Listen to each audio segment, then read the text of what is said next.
ধর্মতলায় গতকাল থেকেই মুখ্যমন্ত্রী মমতা বন্দ্যোপাধ্যায় তিনি ধর্ণা শুরু করেছেন। একের পর এক নেতা কর্মীরা তারা হাজির হয়েছেন এই ধর্ণা মঞ্চে। আজ সকালের ছবি রেখেছে আপনাদের সামনে সরাসরি এসআইআর ইস্যুতে ধর্মতলার ধর্ণা মঞ্চে মুখ্যমন্ত্রী মমতা বন্দ্যোপাধ্যায়। 2 দশক আগে সিঙ্গুরের জমি আন্দোলনের সময় এই ধর্মতলার মেট্রো চ্যানেলে 26 দিন অনশন করেছিলেন মমতা বন্দ্যোপাধ্যায়।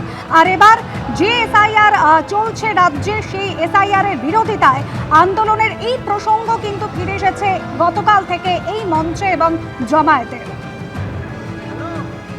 গতকাল ধর্ণা শুরুর সময় থেকে এই মেট্রো চ্যানেলে মুখ্যমন্ত্রী মমতা বন্দ্যোপাধ্যায় এবং সেই ধর্ণা মঞ্চ থেকেই তিনি কিন্তু ঘোষণা করেছিলেন ধর্ণা কিন্তু তিনি চালিয়ে যাবেন। আশাবুল হোসেন আমাদের প্রতিনিধি রয়েছেন আমাদের সঙ্গে। আশাবুল,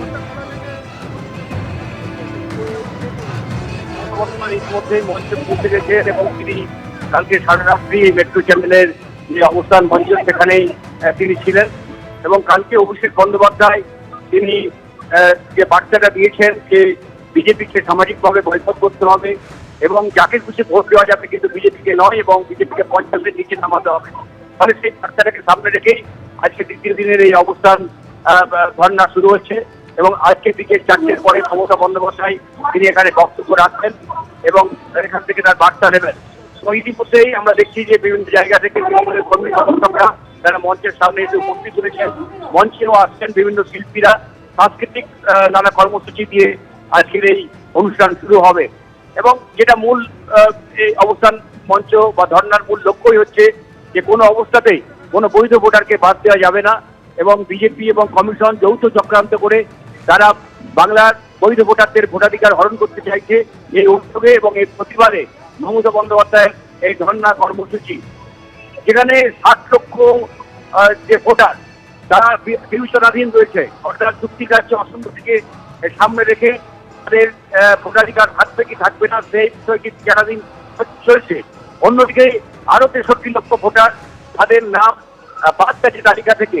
ফলে এই অবস্থায় মমতা বন্দ্যোপাধ্যায় তিনি এই ধর্ণা কর্মসূচি শুরু করেছেন, যার মূল লক্ষ্যই হচ্ছে যে যারা যে সমস্ত ভোটার যারা একবার চূড়ান্ত অনিশ্চয়তার মধ্যে রয়েছেন তিনি তাদের পাশে রয়েছেন।